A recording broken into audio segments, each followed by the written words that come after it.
তাই যতক্ষণ না তাকে তার পদ থেকে অপসারণ করা হচ্ছে আমরা আন্দোলন শেষ করব না, আমরা এই রাজপথ থেকে যাব না। আপনারা কি যাবেন?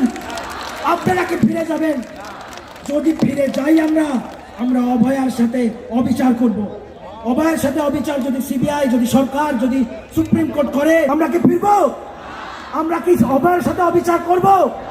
আমরা তা করতে পারি না। ওই গা গোলানি ভাবটা যতদিন আমাদের মধ্যে আছে, আমরা কেউ উৎসবে ফিরতে পারছি না।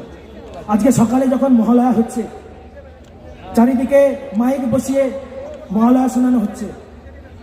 আমি প্রতি বছর মহালয়া শুনি, আমরা সবাই প্রতি বছর মহালয়া শুনি, এটা আমাদের বাঙালিদের ঐতিহ্য। আজকে সেই মহালয়া শুনতে গিয়ে আমি কেঁদেছি। আমি আপনাদের কথা জানি না, আমি জানি আপনাদের মধ্যেও অনেকে কেঁদেছে, আমি কেঁদেছি।